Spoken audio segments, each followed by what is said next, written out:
식품 첨가물 보존료 보존제의 종류와 작용 원리.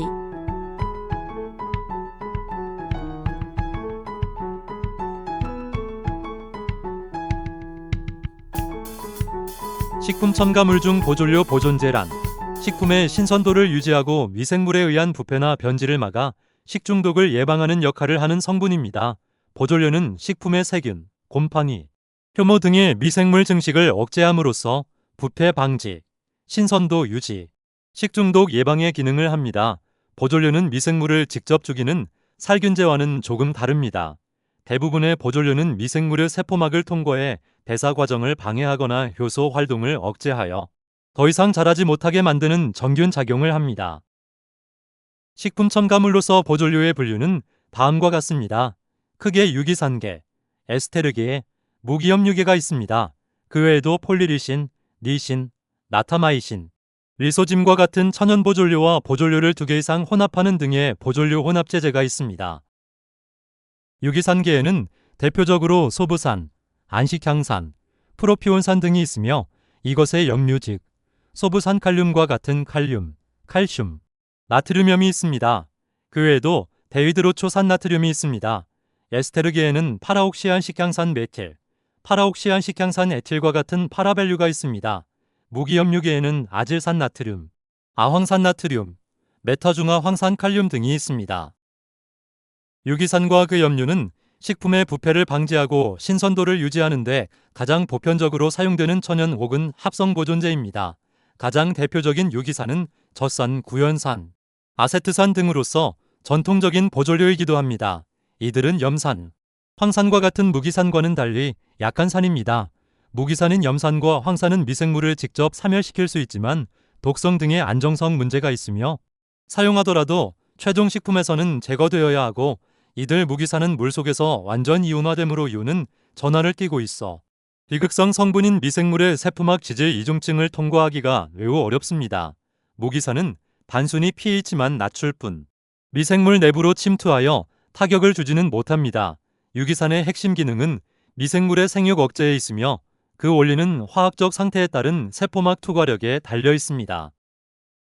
소부산, 안식향산, 프로피온산은 물에 잘 녹지 않지만 이것의 염인 소부산칼륨, 안식향산나트륨, 프로피온산나트륨은 물에 잘 녹습니다.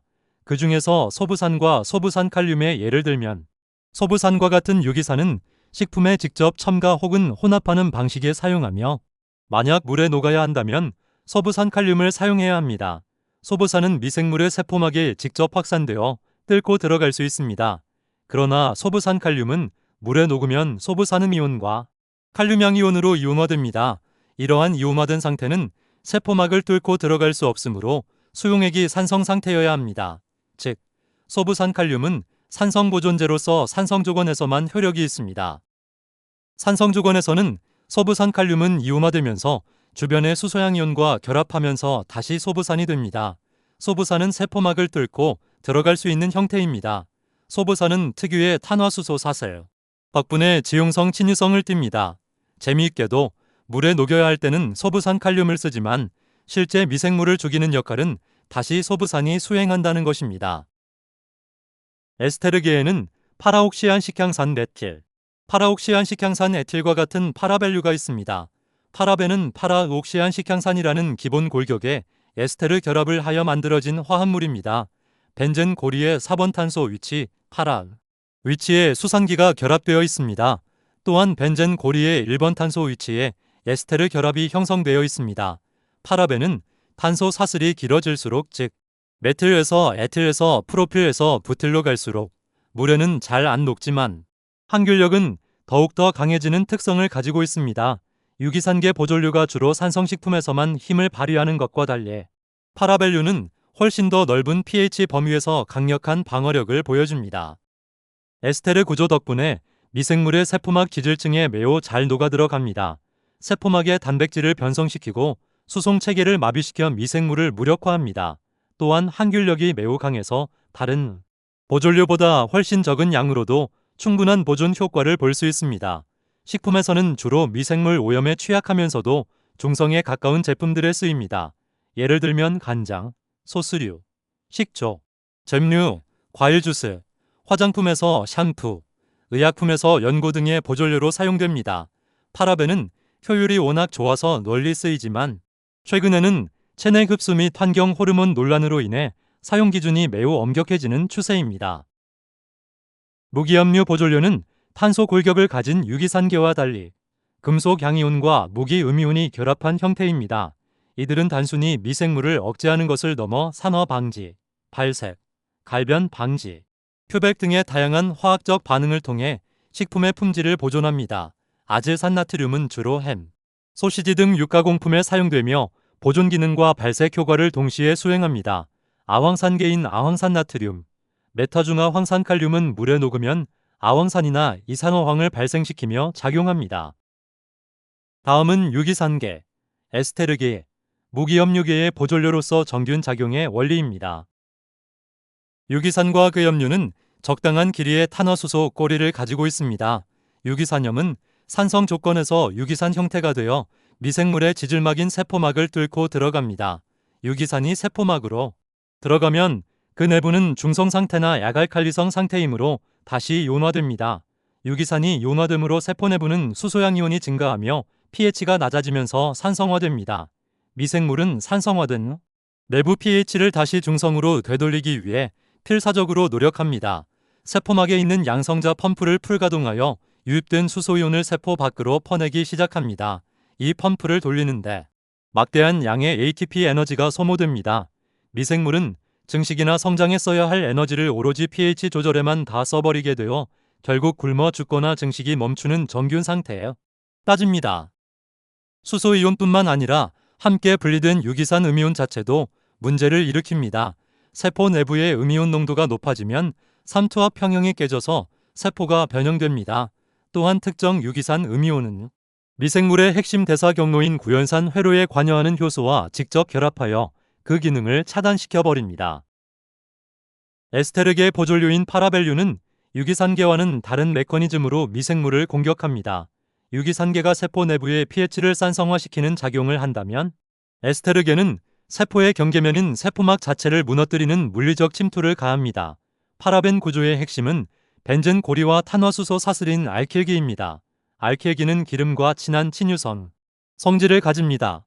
파라벤은 중성 pH에서도 지질층에 매우 쉽게 녹아들어가 자리를 잡습니다. 이러한 과정에서 세포막의 유동성이 깨지고 촘촘했던 지질 구조 사이에 갈라진 틈이 생기기 시작합니다. 또한 파라벤 분자는 단백질의 소수성 부위와 결합하여 단백질의 입체 구조를 변형시킵니다. 이 과정에서 내부의 중요한 이온이나 고분자 물질들이 밖으로 새어나가게 됩니다. 세포막을 통과해 내부로 들어온 파라벤은 미생물의 에너지 공장인 미토콘드리아와 효소들을 직접 공격합니다. 이 과정에서 세포 호흡에 관여하는 효소들의 활성 부위를 차단합니다. 결과적으로 ATP 생산이 중단되어 미생물은 더 이상 분열하거나 성장할 수 없는 상태가 됩니다. 무기압류 보존료인 아질산나트륨과 아황산계 아황산나트륨, 메타중화 황산칼륨은 유기산계 보존료와는 달리 미생물의 생명 유지 핵심 효소와 에너지 대사 경로를 직접 파괴하는 더 강력하고 공격적인 메커니즘을 가집니다. 아질산나트륨은 육가공품에서 식중독균인 특히 보툴리누스균을 막는데 사용됩니다. 아질산나트륨이 물에서 아질산염이 되고 산성조건에서 아질산이 됩니다. 아질산이 미생물 내부로 들어가면 다시 아질산염이 되고 철환 클러스터로부터 전자를 뺏어와 환원되어 일산화질소 등의 활성 성분으로 변합니다. 또한 일산화질소는 미생물의 ATP 합성에 필수적인 철황 단백질에서 철이온과 강력하게 결합합니다. 일산화질소가 미오글로빈의 철이온과 결합하면 니트로소미오글로빈이 되어 발색합니다. 이 과정에서 미생물은 더 이상 에너지를 만들 수 없어 성장이 멈추고 사멸합니다.